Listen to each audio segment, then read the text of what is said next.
आज फिर बहुत ही एक अच्छा सा सवाल। और अगर आप देखोगे तो कुछ लोग ऐसा भी कहेंगे कि ये बेवकूफ़ी भरा सवाल है, हम समझेंगे नहीं पर सवाल को हम बेवकूफ़ बना देंगे। ये सवाल कहाँ से उठता है, हमने ऐसा सवाल क्यों नहीं सोचा, जहाँ हमारे में ऐसा सवाल क्यों आता है, किसी में भी ऐसा सवाल क्यों आता है, हम ये नहीं सोचते। हम सिर्फ कई बार ऐसा होता है जिंदगी में कि हम जैसे भी हमारे आगे सवाल आते हैं, उन सवालों का जवाब हमारे पास नहीं होता, हम उन सवालों को बेतुका सा मानते हैं। जैसे मेरा सवाल आज ये है, ये जहाँ पर कुछ पत्ते हैं टूटे हुए पड़े, झड़े हैं, टूटे हैं, ये पत्ते हैं, आप क्या सोचते हो? हवा आती है और रुख से पत्तों को झड़ कर चली जाती है, और पत्तों ने जहां पर गिरना होता है वहीं पर गिर जाते हैं और जब चले जाते हैं। ये एक घटना है जो घट गई, जो हवा की कितनी स्पीड है, रुख कहाँ पर लगा हुआ है, इन सभी चीजों पर इसका वजूद टिका हुआ है। आप ऐसा सोचते हो, पर मैं ऐसा नहीं सोचती। साइंस भी ऐसा ही कहेगी, पर मैं ऐसा नहीं सोचती। जिंदगी में कहाँ पर किस इंसान ने कैसे उठना है, कैसे गिरना है, चाहे वो पत्ता है, चाहे वो जीव है, चाहे वो कोई जिंदगी का हिस्सा है, उसने वैसा ही करना है, उसने वैसा ही होना है। ये फूल जहां पर क्यों लगे हैं, मैं ये नहीं सोचती। फूलों ने जहां पर लगना ही था, किसी माली ने आकर, किसी लैंडस्केपिंग ने आकर जहां पर फूलों को ऐसे लगाना ही था, वहां पर ही फूल जे क्यों लगे। उसकी हम कहेंगे कि उसकी चॉइस थी, उसको पसंद थे, उन्होंने जे फूल लगा दिए। और मैं ऐसा नहीं सोचती। इन फूलों ने जहां पर लगना ही था, पर्पल रंग के फूल ही जहां पर चाहिए थे, ऐसे ही रुख जहां पर चाहिए थे। मैं कहूंगी कि जो क्रिएशन है, इसमें फालतू कुछ होता नहीं। अगर जहां पर जाते हुए मुझको जो पत्ता दिखाई देता है कि जो पत्ता झड़ के जहां पर मेरी रास्ते में गिरा पड़ा है, मैं इस पत्ते को ऐसा नहीं सोचती कि इस पत्ते ने जहां पर गिरना था, झड़ना था और झड़ गया और गिर गया। नहीं, इसमें जरूर कोई उस परमात्मा की, इस क्रिएशन की, इस रहस्य की कोई खूबी है कि इस पत्ते ने झड़कर ऐसे ही गिरना था। इस पत्ते को मैं पत्ता नहीं मानती, इस पत्ते को मैं क्रिएशन का वो हिस्सा मानती हूँ जो क्रिएशन के किसी डिजाइन को कंप्लीट करता है। ऐसा हो नहीं सकता। जितनी गहराई में जीवन को देखने की परमात्मा अनुमति देता है, उतनी गहराई में से जब मैं देखती हूँ, मेरे को समझ नहीं आती। मैं क्या कहूंगी। पक्षी उड़ता जाता है, पक्षी ने उड़ना था, उड़ गया। मैं ऐसा नहीं सोचती। पक्षी ने उस वक्त ही क्यों उड़ना था, मेरी नजर ही उस पर क्यों पड़नी थी, मैंने उसके बारे में बोलना ही क्यों था। ये पक्षी उस वक्त ही क्यों उड़ा, उस पक्षी ने ऐसा क्यों किया, इस पक्षी के साथ उड़ने में, इस कायनात का उस वक्त ही उस पक्षी ने क्यों उड़ना था। मैं इसको इजी नहीं लेती, मैं इसको बहुत बहुत गहरा और बहुत सीरियस लेती हूँ, क्योंकि हवा का बुल्ला उस वक्त ही चलता है जब जरूरत होती है, बारिश उस वक्त ही होती है जब जरूरत होती है, किसी इंसान की गिरावट तब ही आती है जब जरूरत होती है, किसी इंसान की तरक्की तब ही होती है जब जरूरत होती है। किसको जरूरत होती है इंसान को, किसको जरूरत होती है हवा को, किसको जरूरत होती है पक्षी को? नहीं, जे हमारा एहसास, हमारा संसार, हमारा जीवन, हमारा ब्रह्मांड एक मिस्ट्री है जिसके भीतर हम सब एक काम कर रहे हैं। वो काम कौन सा है, वो डिजाइन किसका है, वो क्या है जिसके तहत हमारा जे सबका जीवन चलता है। बहुत ही गहरे रहस्य में खड़ी होकर इस जीवन को देखती हूँ, परमात्मा से सवाल करती हूँ। आपने कल रील देखी होगी जो मैंने डाली है, जहां पर लिखा है मेरा खुदा मेरा गूगल है, मेरा रब आज मेरे लिए गूगल बना हुआ है। मुझको गूगल की जरूरत नहीं है। मेरा परमात्मा, मेरा जीवन, मेरा जे ब्रह्मांड, मेरी जे सृजना, जिसको परमात्मा सिरज रहा है और जिसमें मैं हिस्सा बन के खड़ी हूँ, जे सृजना जिसके तहत मैं इस सृजना को देख रही हूँ, वो सृजना सजी जा रही है। उस सृजना में कुछ और भी सज रहा है। उसमें मेरी एक सोच, मेरा एक एहसास, मेरा एक अनुभव, मेरा एक प्यार, मेरा एक भरोसा, मेरी एक तमन्ना, मेरी आरजू, मेरी जुस्तजू, जिसके तहत जे सब मैं देखती जा रही हूँ। मेरी खुली आंख में, मेरे इस खुले जीवन में एक और जीवन पलता जा रहा है जो देखता है इस तमाम ब्रह्मांड को, जो बादलों को ऐसे नहीं देखता कि बादल बन गए, बादल उड़ते जा रहे हैं। बादलों के डिजाइन को देखता है। नीली सतह के ऊपर जो बादलों का डिजाइन बनता है तो क्यों बनता है, और उस डिजाइन में से क्या परमात्मा की लीला है जो वो दिखाता है। वो कौन सा डिजाइन है इसके तहत जो क्रिएशन तय करती है। बादलों के भीतर डिजाइन बनने में मुझको एक चीज दिखाई देती है जो मुझको दिखाती है कि वो उस डिजाइन को कंप्लीट करती है जिस डिजाइन को एक कानून चाहिए, एक लॉ चाहिए, एक डिसिप्लिन चाहिए।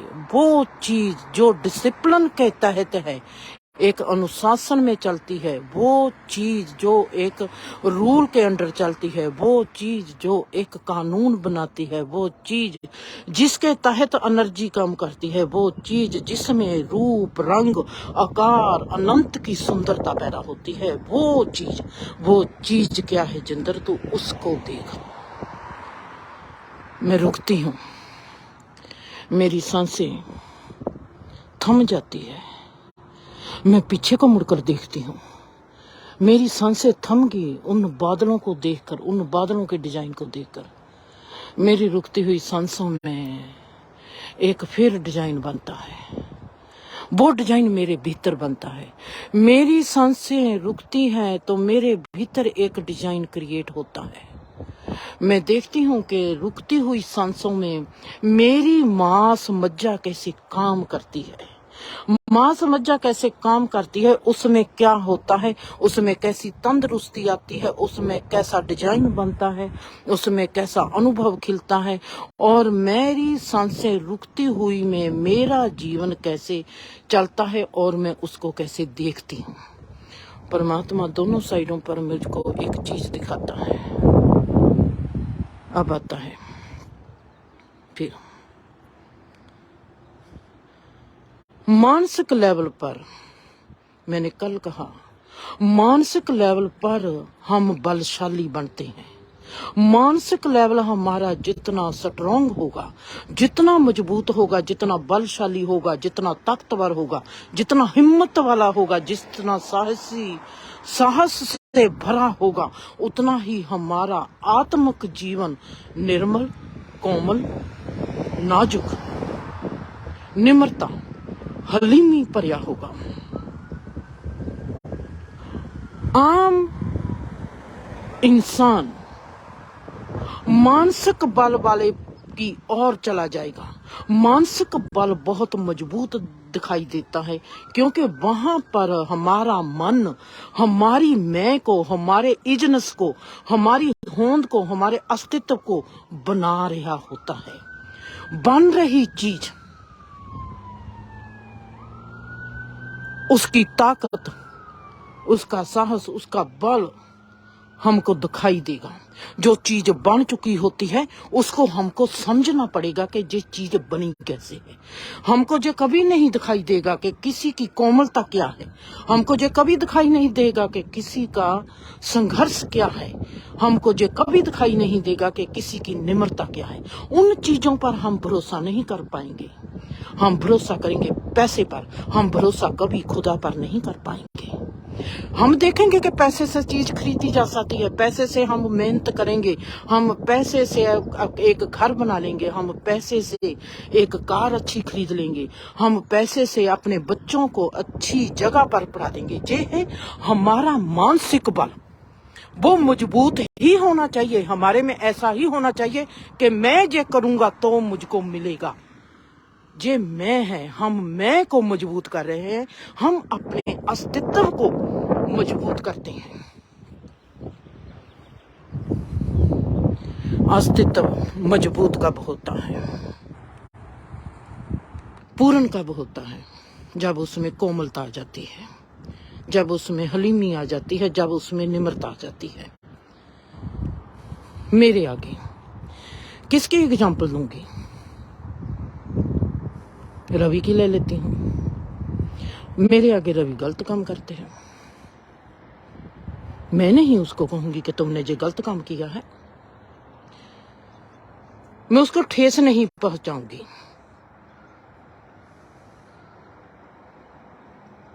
मैंने उसको कहना ही नहीं कि तुमने गलत काम किया है, कभी नहीं कहूंगी। मैं उसके गुणों की तारीफ करूंगी। जो उसके गुण है मैं उसके गुणों की तारीफ करूंगी, कितना भी वो गलत क्यों ना हो। उसकी गलती से मुझको उसकी इग्नोरता दिखाई देती है, उसकी गलती से मुझको उसका अज्ञान रूप दिखाई देता है, मुझको उसकी गलती से उसकी तकलीफ दिखाई देती है, मुझको उसकी गलती से उसका नुकसान दिखाई देता है, मुझको उसकी गलती से मुझको उसकी पढ़ाई लिखाई, उसकी तामीज, उसकी अकल, उसकी बेअकली सब दिखाई देता है गलती से। ये चीजें गलती से दिखाई देती हैं। गुण हमारी जायदाद है, मैं उसके जायदाद की बढ़ाई करूंगी। जितना मर्जी उसने गलत काम किया, मैंने गलत काम पर नजर ही नहीं रखनी। मैंने देखा है दुनिया में सब गलत, जब किसी ने गलत काम कर दिया, जब कोई इंसान गिर जाता है उसको गिरने को सब देखते हैं, गिरते हुए इंसान को सब देखते हैं, उठते हुए इंसान को सब ईर्ष्या से देखते हैं।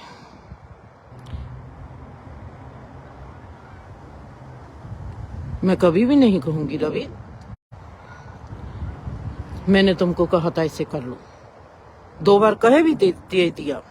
रवि को कह दूंगी 2 बार कि रवि हमने ऐसा नहीं करना, क्योंकि मुझको पता है कि अगर मैं रवि को कह दूंगी हम बहीं के बहीं एक दूसरे के लिए खड़े रहेंगे। पर मुझको पता है कि इंसान की फितरत ऐसी है, अगर वो गलती करता है उसकी गलती को उसके आगे दोहराया जाएगा, वो दूर हो जाता है। दूर इंसान को करके उसका हम भला नहीं कर सकते, उसको नजदीक लाना पड़ेगा। नजदीक लाकर ही हम किसी का भला कर सकते हैं। हमारी कोई सुनेगा कैसे? दूर जब चला गया तब वो सुनेगा। जो इंसान नजदीक रहकर किसी की नहीं सुन सकता, वो दूर रहकर कब किसी की सुनेगा? उसको नजदीक लाना पड़ेगा। उसके गुणों की तारीफ करूंगी, उसके गुणों को सलाहूंगी कि तेरी जे क्वालिटी है, अपनी क्वालिटी को सिखर कर, अपनी क्वालिटी को निखार दे। अगर तुम्हारे में अवगुण है, उस अवगुण को सुधार ले। ऐसा नहीं मैं कहूंगी, उसके अवगुण के आगे उसके गुण की तारीफ करूंगी, उसका ध्यान हटा दूंगी उसके अवगुण से। अवगुण की ओर क्यों ध्यान देना है? गुण की ओर ध्यान दो, इंसान के गुण को बड़ा करो। कोई मेरे को गलत कहता है, मुझको कोई फर्क नहीं पड़ता, मैं किसी के कहने से गलत नहीं हो जाऊंगी। मैं जैसी हूं मैं वैसी ही रहूंगी। अगर मेरा खुदा मुझको वहीं पर रखता है कि मैंने तुझको अच्छी ही बनाना है, कोई मुझको बुरा कैसे बना लेगा। मैं किसी के कहने से बुरी कैसे बन जाऊंगी, कभी नहीं बन पाऊंगी। कोई मुझको नीचे गिराना चाहेगा, मैं क्या नीचे गिर जाऊंगी, कभी भी नहीं गिर पाऊंगी।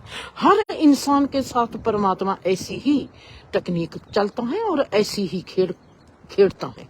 अगर उसने नीचा दिखाना है मानसिक तल पर, अब मैं बात करती हूँ मानसिक तल की। मानसिक तल पर हम एक दूसरे को नीचे गिरा सकते हैं, एक दूसरे की हिम्मत तोड़ सकते हैं, एक दूसरे का साहस लूट सकते हैं। पर अगर कोई कहे आत्मिक बल वाले पर वो उसका आत्मिक बल छीन लेगा, जो कभी होना नहीं। आत्मिक बल एक ऐसी मजबूती है जिसके अंडर आती है मानसिक तल की मजबूती। वो जानता है आत्मिक तल वाला कि मानसिक तल कैसे बनता है और मैं कैसे बना हूं। मन ने कैसे आत्मा का रूप ले लिया, मन ने कैसे चित्त का रूप ले लिया, मन ने कैसे बुद्धि का रूप लिया और मन ने कैसे दिल का रूप लिया। आत्मा जानती है पर मन नहीं जानता आत्मा को। मन जानता है अपने बल को, अपनी मजबूती को, अपने साहस को, अपने भरोसे को। मन को नहीं पता आत्मा क्या है। मन उस स्टेज पर नहीं पहुंचा। आत्मा ने देखा है कि मेरा मानसिक बल कहां से आया है। कभी भी नहीं। कमजोर पर उंगल उठानी मुझको नहीं आती, ना ही मैं उठाऊंगी। कमजोर के साथ कमजोर का जो बल है, जो मजबूती है, उसकी बात करेंगे। मेरा एक्सपीरियंस, मैंने सीखना है, मैंने बताना है उन लोगों को जो मेरे साथ नहीं है। मैंने उसको क्रिएट करना है। मैं कैसे क्रिएट करूंगी? मैं वहां पर लिखूंगी ऑटोबायोग्राफी। ऑटोबायोग्राफी की भी लिख सकती हूँ, वो मेरी अलग किताब होगी जहां पर लिखा होगा कि जितेंद्र की ऑटोबायोग्राफी है। वहां पर ऐसे घटना को मैं लिखूंगी कि हम कैसे 7 लोग साथ रहते थे और मैंने क्या सीखा, और जो लोग मिलने आते थे उनसे मैंने क्या सीखा। ये ऑटोबायोग्राफी में उनके नाम होंगे, सब कुछ होगा। पर मैंने इस ऑटोबायोग्राफी को नहीं लिखना। मैंने इसको ऐसे संचय में ढालना है कि लोग ऑटोबायोग्राफी में, बहुत से लोग ऐसे हैं जो ऑटोबायोग्राफी नहीं पढ़ते, जिनको किसी की ऑटोबायोग्राफी पढ़ने में, कोई किसी की जीवनी नहीं पढ़ना चाहता, वो स्टोरीज पढ़ना चाहते हैं। वो कहते हैं अपनी जीवनी तो देखी नहीं जाती, दूसरे की जीवनी क्या पढ़नी है। हम स्टोरीज में भरोसा करते हैं। हम सबसे ज्यादा ऐसे इंसान हैं कि हम स्टोरीज में भी भरोसा नहीं करते, हम मिस्ट्री में भरोसा करते हैं। हमको पसंद है जीवन की मिस्ट्री को पढ़ना। मैंने इस स्टोरी को मिस्ट्री बना देना है, मिस्ट्री भरी स्टोरी, कहानी लिख देनी है।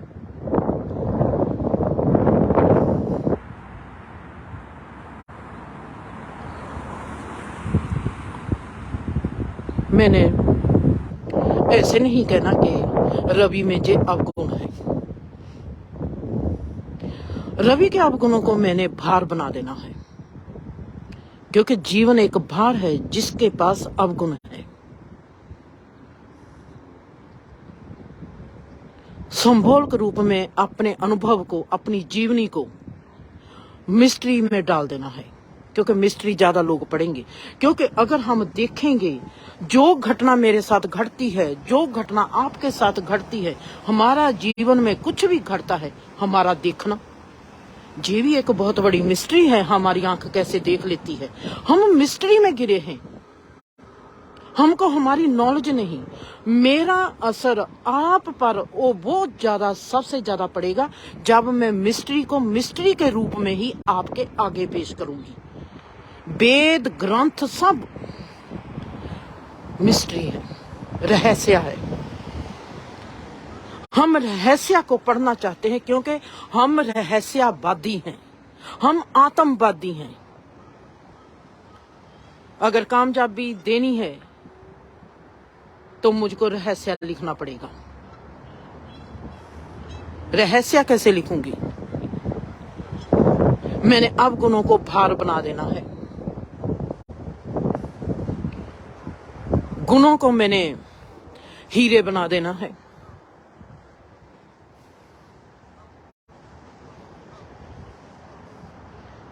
जीवन को मैंने जहाज बना देना है। हमारा जीवन एक जहाज है, हमारा एक, इस जहाज में हम कैसे जा सकते हैं, कितना भार लेके जा सकते हैं, कितना भार नहीं लेके जा सकते, ऐसी स्टोरी क्रिएट कर देनी है, रहस्य। क्योंकि वाकया ही हम रहस्यवादी हैं, 100% हम रहस्यवादी हैं। हमारी आंख कैसे देखती है हमको कोई पता नहीं, हमारे कान कैसे सुन लेते हैं कोई पता नहीं, हमारे कान में कौन सा ऐसा सेंसर है, आज डॉक्टर भी देख लें, जो सुनने वाली चीज है उसको सुनाई कैसा देता है। वो तो एक चम ही है, हमारी स्किन है, हम चम है सब। हाँ, चम ही देखता है, चम ही सुनता है, चम ही बोलता है।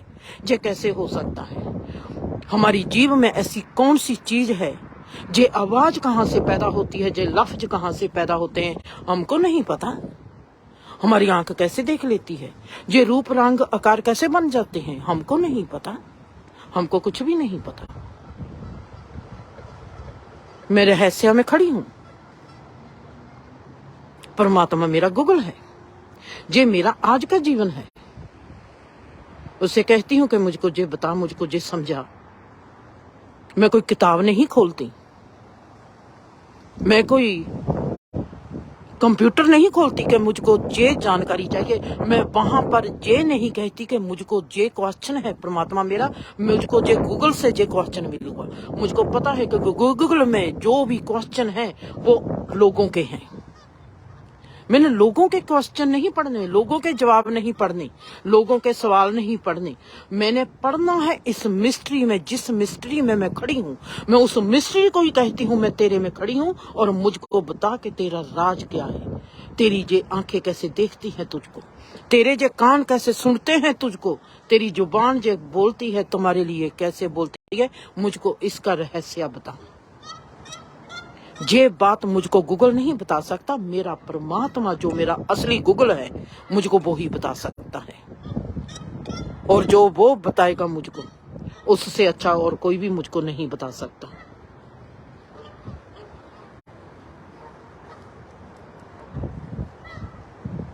हम कैसे जीवन को देखते हैं, कैसे लेते हैं। मैंने बहुत बार सदा ही आपको कहा है, मैं अपने अनुभवों की बात करती हूँ।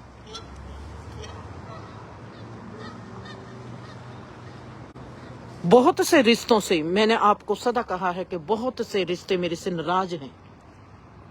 मैं नहीं कहा खुश हैं, भीतर से खुश हैं, उनको पता है कि जिंदर कैसी है, पर ऊपर से नाराजगी दिखाते हैं। और नाराजगी ऐसी है, मानसिक लेवल पर नाराजगी है। जब मानसिक लेवल पर नाराजगी है तो वो नहीं बोलेंगे, क्योंकि मानसिक उनका जो मानसिक लेवल है वो बलशाली है, पर आत्मिक लेवल पर वो अभी कमजोर हैं। उनको पता है कि जो सही है, वो मुझको बुलाएंगे नहीं, पर मुझको पता है। मैं उनको सबको पढ़ती हूँ, उन सबको देखती हूँ। वो मुझको फोन भी नहीं करेंगे, मैं फोन भी करूंगी। उनका मन बलवान है, मेरी आत्मा कोमल है। वो मुझको बुलाएंगे भी नहीं, कहेंगे हमने तो तुम्हारे से बात नहीं करी, मैं फिर भी उनको फोन करूंगी। मैं फिर भी पूछूंगी आप कैसे हो। जवाब देना ना देना उनकी मर्जी है। ये मेरा स्वभाव है कि मैंने कैसे जीना है। मैं अपने साथ अपने दिल को नहीं मार सकती, मैं अपने मन को भी नहीं मारूंगी, मैं अपनी रूह को भी नहीं मारूंगी, मैं अपने जिस्म के कण कण को, अपनी चाहना को, किसी भी चीज को मरने नहीं दूंगी। जैसे मेरी चीज जीना चाहती है इंसान के साथ, मैं वैसा ही जीऊंगी। उनको नाराजगी है क्योंकि मन बलशाली है, मुझको प्यार है क्योंकि आत्मा कोमल है।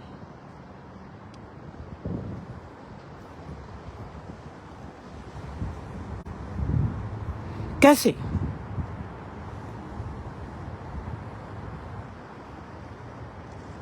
हमारे इस परिवार में 7 मेंबरों में किसी में नाराजगी होती है, उसकी नाराजगी की और मैं नहीं देखती।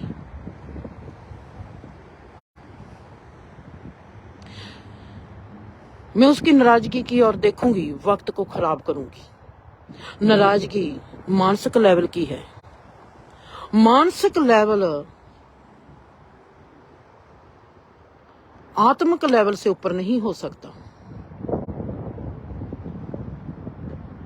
मानसिक लेवल की बात ही नहीं करूंगी। देविंदर कोई गलती करती है, अर्जोई कोई गलती करती है, जब गलती बहुत हद तक बढ़ जाएगी फिर मैं एक बार जरूर इकट्ठा कर लूंगी, पर मैं उनका फिर जिक्र नहीं करूंगी। जो भी बातें होती जाएंगी, चाहे रवि है, चाहे सुखवीर है, चाहे हरि है, चाहे ललिता है, हम एक परिवार हैं। वहां पर किस चीज की बात करनी चाहिए मैं सिर्फ वो ही करूंगी, बाकी सब मेरे लिए फालतू है। मैं वहां पर एक काम करना है, मेरा ध्यान है उस काम में। मानसिक लेवल पर कोई भी बीमार है, वो बीमारी मुझको दिखाई देगी, उसके लिए मैं सब्र करूंगी, इंतजार करूंगी।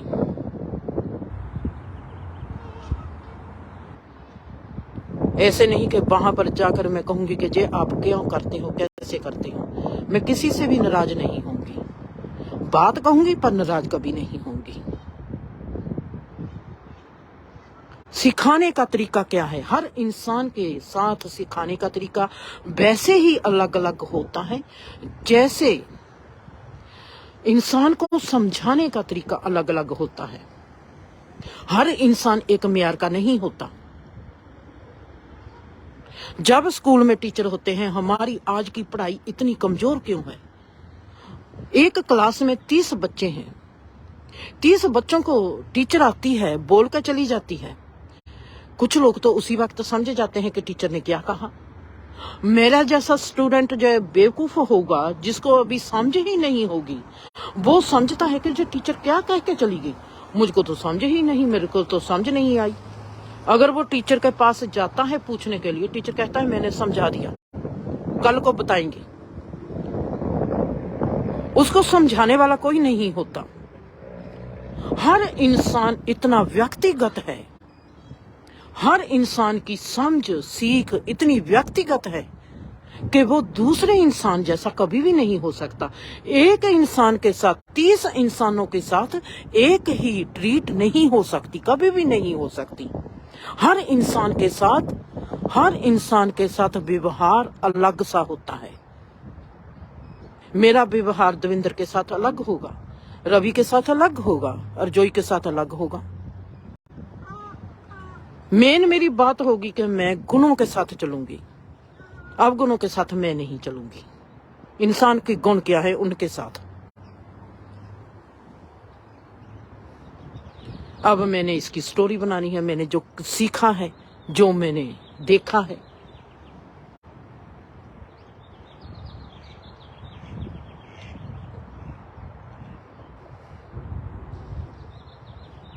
और जोई को मैं खुद शेप में उसको मैं जरूर बनाऊंगी कि मेरे पास एक बावर्ची था, बावर्ची का नाम दूंगी। वो खाना ऐसा बनाता था, जब मैं उसको देखती थी खाना बनाते हुए, वो डांस करती थी, वो नाचती थी। मैं वहां पर ऐसे नहीं कहूंगी कि वो मेरी बेटी थी, बावर्ची बनाऊं, क्योंकि मैंने स्टोरी बनानी है, रहस्यवादी स्टोरी बनानी है। वो बात अर्जोई भी नहीं जानती होगी। मैंने उसके डांस को, उसके खाने को कौन सा रूप दे देना है।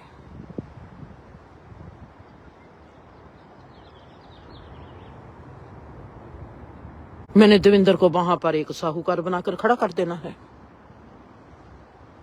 क्योंकि मैंने देविंदर से मदद मांगी थी, मुझको तुम्हारी हेल्प चाहिए। मुझको कोई झिझक नहीं है,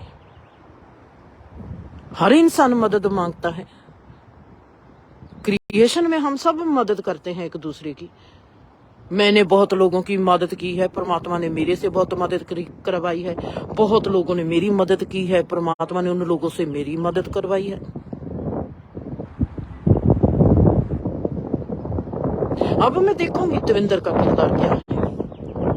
देविंदर मेरी जो मदद की है उसका जिक्र कैसे करती है,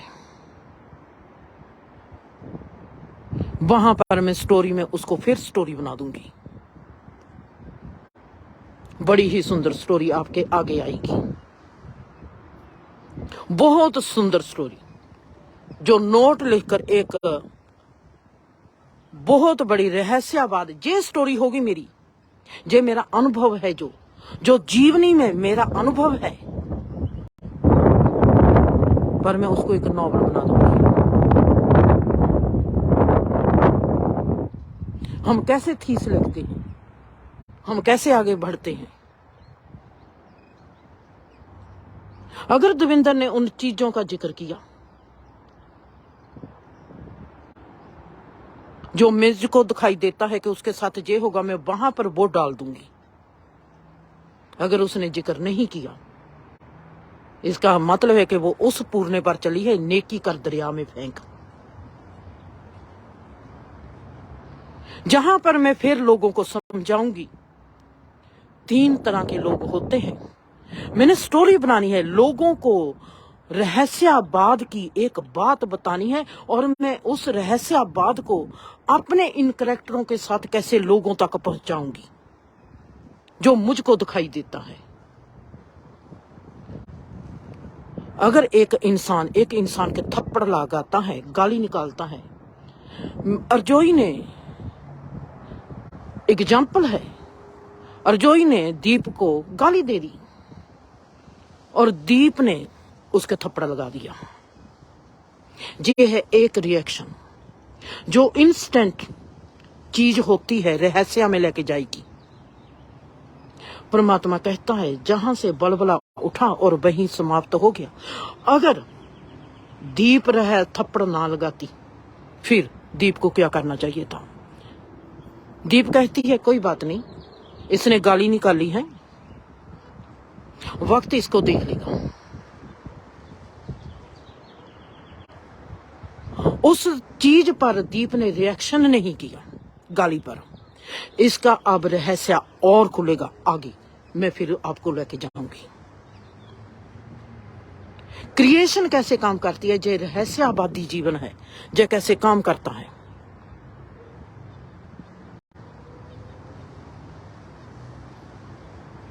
दीप को पता है कि अर्जोई ने गाली निकाली है। दीप हंस भी।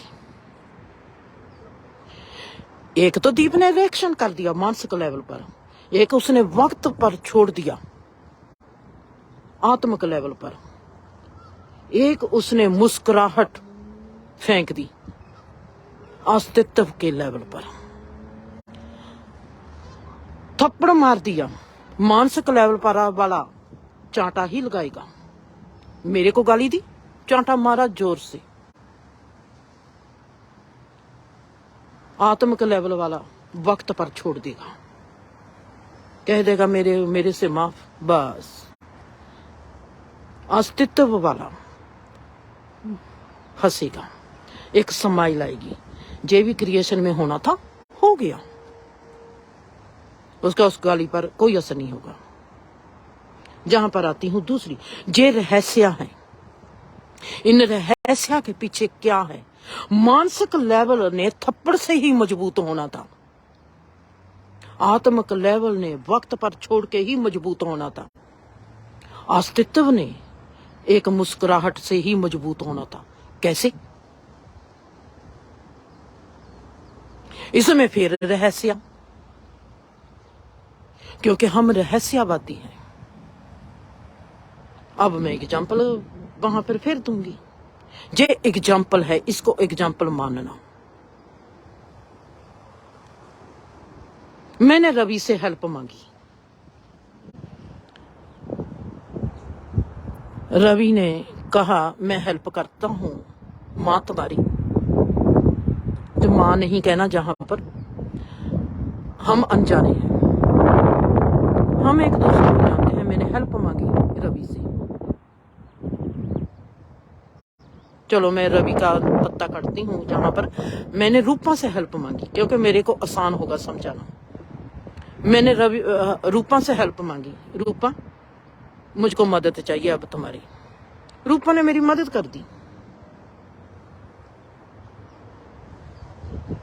रूपा ने कहा दीदी विक्की ठीक नहीं है, विक्की के लिए प्रेयर कर दो। मैंने प्रेयर कर दी।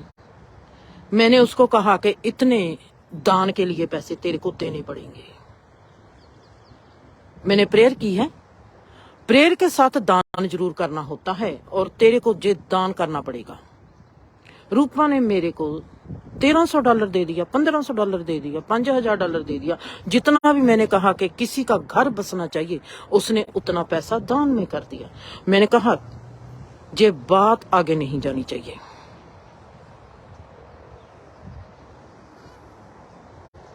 जहां पर फिर रहस्य शुरू हो गया, जीवन का एक गहरा रहस्य। अब मैंने इसको अपनी उस रहस्य बाद में बताना है, जहां पर फिर रहस्य शुरू हो गया। रूपा ने वो बात बता दी। वो ही रिएक्शन है जहां पर अर्जोई ने गाली निकाली, दीपा ने थप्पड़ लगा दिया। ये मानसिक बात है, ये मानसिक लेवल है। नेकी कर दरिया में फेंक। किसी ने मदद मांग ली, उस मददगार का अगर किसी को जिक्र भी कर दिया, आपने मदद नहीं की।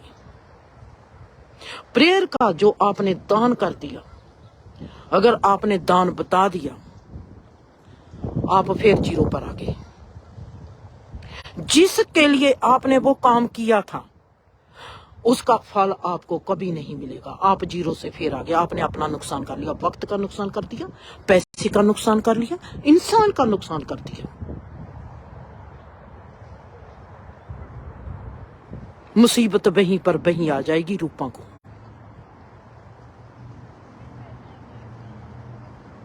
जो किया, जब इंसान कहता है गुप्त दान, क्यों कहते थे स्पिरिचुअलिज्म, आध्यात्मिक जीवन बहुत गहरा रहस्यवादी होता है।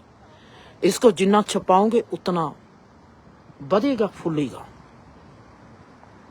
इंसान जो रहस्यवादी होता है, जो अध्यात्मकवादी इंसान होता है, वो रहस्यवादी होता है।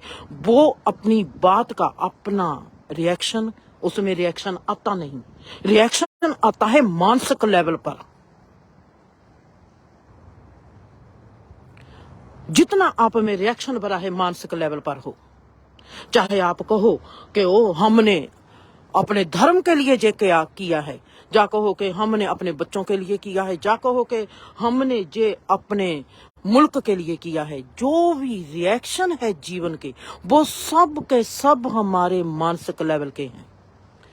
आत्मिक लेवल पर रिएक्शन होता ही नहीं। आत्मिक लेवल पर सब्र होता है, आत्मिक लेवल पर कोमलता होती है, आत्मिक लेवल पर निम्रता होती है। मैं कहूंगी रूपा जी क्या किया तुमने?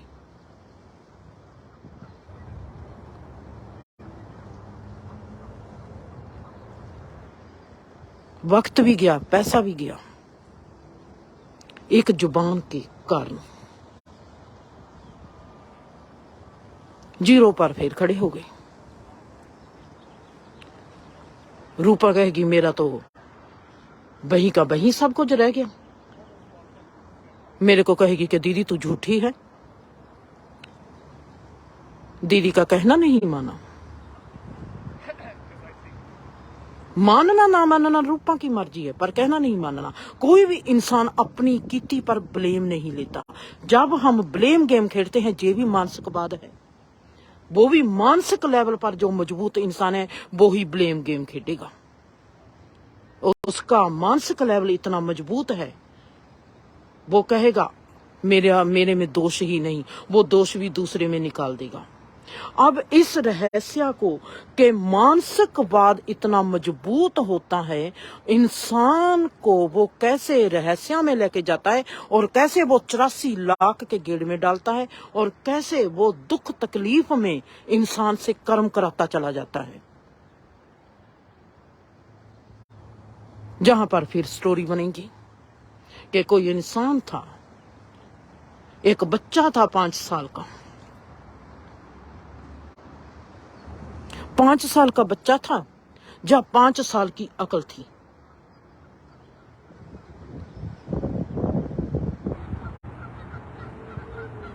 जहां पर फिर स्टोरी बनेगी, एक पंडित था 80 साल का। 80 साल का पंडित उम्र का था, जब समझदारी का था। हमको संभौलिक पढ़ना पड़ेगा, हमको संभौलिक सीखना पड़ेगा। रहस्य जो भी बताया जाएगा वो संभौलिक रूप में बताया जाएगा। रहस्य की समझ हमको अगर आएगी, संभौलिक रूप में आएगी। अगर कोई आपको सीधा कोई रहस्य बताएगा, आपकी समझ में कभी भी नहीं आएगा। हम रहस्य को समझेंगे सदा ही संभौलिक रूप में, क्योंकि संभौलिक रूप रहस्य को हमारे मन को, हमारी सोच को रहस्य के ज्यादा नजदीक लेके जाएगा। सीधा हम वहां पर नहीं पहुंच पाएंगे, सीधा हमारा कनेक्शन नहीं बचता। सीधा जाने के लिए हमको संभौलिक रूप में से गुजरना पड़ेगा। हमको कायनात को देखना पड़ेगा, हमको रुखों को देखना पड़ेगा, रुखों के स्वभाव को देखना पड़ेगा, हमको रिश्तों को देखना पड़ेगा, रिश्तों के स्वभाव को देखना पड़ेगा, हमको पानी को देखना पड़ेगा। ये जो क्रिएशन है, ये सब संबॉलिक रूप है जो हमारे आगे आले दुआले बिखरी पड़ी है। इसको समझना पड़ेगा। इसके जरिए जब हम उस बिंदु पर पहुंचेंगे जहां पर हमको हमारी समझ आएगी, इस रहस्य की समझ आएगी, और वहां पर बताने वाला कोई भी नहीं रहेगा, क्योंकि वो खुद एक रहस्य है। जो अध्यात्मकवादी होते हैं वो रहस्यवादी बन जाते हैं। वो मानसिक लेवल पर किसी की बात नहीं करेंगे। मुझको पता चलता है कि रवि की ये कमजोरी है, मैं उसकी कमजोरी की कभी बात नहीं करूंगी, क्योंकि मैं अब उस जीवन में हूं जिसको मैं कह सकती हूं कि मैं आत्मिक जीवन में हूं। मैं आत्मिक जीवन की मैं बात करती हूं, मैं आध्यात्मिक जीवन की बात नहीं करती। आध्यात्मिक जीवन और होता है, आत्मिक जीवन और होता है। जैसे हम कहते हैं, जैसी संगत वैसी रंगत। मैं देखती हूं वहां पर अर्जोई है और दीप है, ये दोनों मेरी बेटी है, और दोनों में कोई लड़ाई झगड़ा होता है। मैं उनके लड़ाई झगड़े में नहीं पड़ूंगी। मेरे से आकर दीप बात करती है, मेरे से आकर अर्जोई बात करती है, मैं उनकी बात सुनूंगी। शायद मैं उस वक्त उनको जवाब कुछ भी नहीं दूंगी। मेरा जवाब देने का तरीका और होगा, जो उनके उस वक्त मैं दूंगी जब मुझको पता चलेगा, चाहे मुझको 3 महीने वेट करनी पड़े, जब मुझको लगेगा कि ये सही है, अब इनको ये मेरे को तीर चला देना चाहिए, और ये तीर निशाने पर लगेगा और इनकी जिंदगी बदल जाएगी। मैं उसी वक्त दीप की बात सुनकर मैं उसी वक्त जाकर अर्जोई से कहूंगी जे तुमने क्या किया। अर्जोई नहीं सुनेगी, अर्जोई मेरे को अपनी बात बताएगी कि इसने जे क्या किया है इसलिए मैंने जे किया है। आग उबलते पानी में हाथ डालने की आदत मुझको नहीं है, ना ही मैं कभी डालूंगी उबलते पानी में हाथ।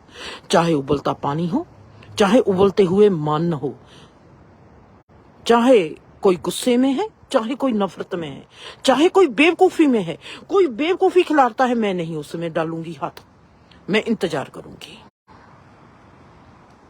एक बार बेवकूफी हो जाएगी, वो बेवकूफी सबक बन जाएगी। क्या फर्क पड़ता है अगर हमसे एक बार बेवकूफी होगी। दूसरी बेवकूफी होने से पहले मुझको पता है कि अगर वो मेरे पास हैं, दूसरी बेवकूफी होने से पहले मैं उनका हाथ पकड़ लूंगी। मैं पास होनी चाहिए। अगर मैं दूर हूं तो मैं फोन पर बात करूंगी, बता दूंगी, पर किसी उबलते पानी में जैसे मैं हाथ डालूंगी नहीं, कोई भी नहीं डालेगा।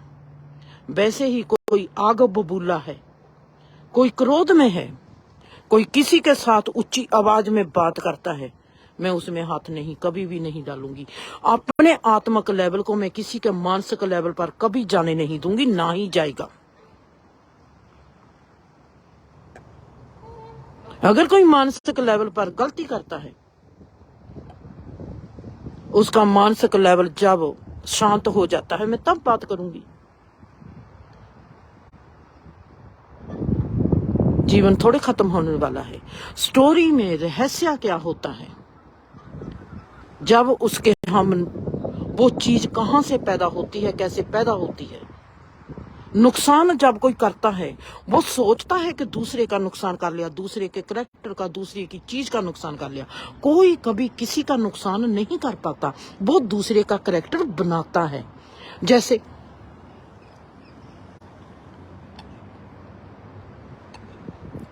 मेरी दोस्त है कमलेश, कमलेश सोच ले कि मैंने जिंदर का करैक्टर खराब करना है, मैं उसको मानती ही नहीं, वो मेरा करैक्टर खराब कर देगी।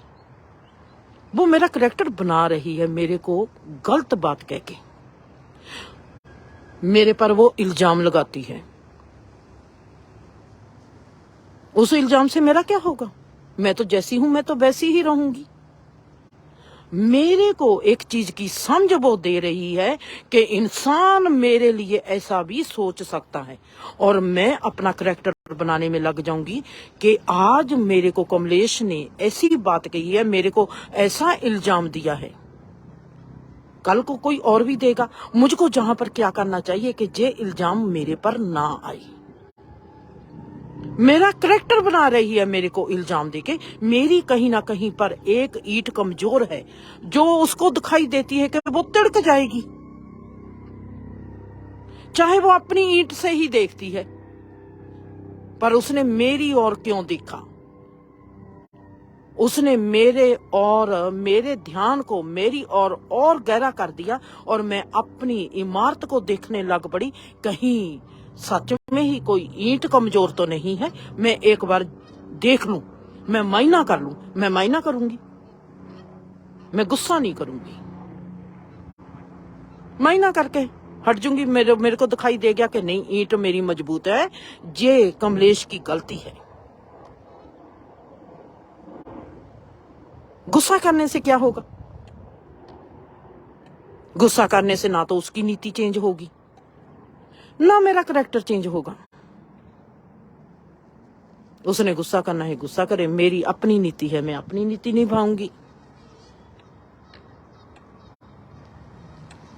हमको पहचान नहीं जब आत्मिक लेवल की, मैं कैसे उनसे रोष करूंगी? मुझको पता है दीप कैसी है, मेरी बेटी, वो मेरी बेटी है, मुझको पता है। और जो बेटी है मुझको पता है गलती करेगी, पहले भी गलती करती है, अब फिर कर देगी, तो फिर क्या हो गया? मेरे जो गहने हैं, मेरे गुण हैं, जो मेरे गहने हैं, वो ना तो दीप ला सकेगी, ना ही अर्जोई की गलती मेरे से गहने उतार सकेगी। मेरे गहने मेरे पर ही सजे रहेंगे। जिनको दिखाई देने बंद हो जाएंगे वो मानसिक लेवल के होंगे। जिनको पहचान होगी, जिनको पहचान ही नहीं आत्मिक लेवल की, और मैं सोचूंगी कि इनको दिखाई नहीं देता, मैं क्यों सोचूंगी उनको दिखाई नहीं देता? वाकया ही उनको दिखाई नहीं देता। जब दिखाई नहीं देता वो बोल सकते हैं, बोलते रहने, और मैं उनकी ओर ध्यान दूंगी या मैं अपना कर्म करूंगी। ऐसी स्टोरी लिखकर मैं अपने आप में लिख चुकी हूं और वो आप लोगों के आगे शिप के जरिए पहुंचाऊंगी। और मैं बताऊंगी कि जब ये रिएक्शन होया तो कायनात में क्या वापरा। दीप ने जे रिएक्शन किया तो क्या हुआ। सुखवीर ने जे बात कही तो क्यों कही। देविंदर ने ऐसा किया तो क्यों किया, उसका क्या हुआ। रवि ने ऐसा किया तो क्या हुआ। रजोई ने ऐसा किया तो क्या हुआ। जिंदर ने ऐसा किया तो क्या हुआ। हरी ललिता वहां पर आए, उनके साथ उस एनवायरनमेंट में क्या फायदा हुआ, उनकी बात करूंगी। ये एक अनुभव है जो हमारे इस जीवन का एक डिजाइन बनता है, जो डिजाइन बनाते हैं और कायनात को दूसरे को जोड़ते हैं। ये एक जोड़ है, जो हमारे अनुभव हैं, हम एक दूसरे से मिलते हैं क्योंकि हम एक रहस्यवादी हैं, एक रहस्य को कायम कर रहे हैं, उस रहस्य को समझ रहे हैं और उस रहस्य को जी रहे हैं। कोई जीता है अचेतन रूप में, कोई जीता है चेतन रूप में। नॉर्मल सी बात है। यही हमारा धर्म है, यही हमारी नीति है, यही हमारा प्यार है, यही हमारा भरोसा है। इतनी सी बात है। किस बात के गुस्से और किसी बात के गिले। एक दिन आए थे, एक दिन चले जाएंगे। जिसने मिटना है वो अब ही मिट जाएगा तो क्या फर्क पड़ता है। मुझको नहीं फर्क पड़ता। मुझे आप सबसे प्रेम है। मेरा प्रेम स्वीकार करो। खुश रहो, आबाद रहो, हंसते रहो, बसते रहो।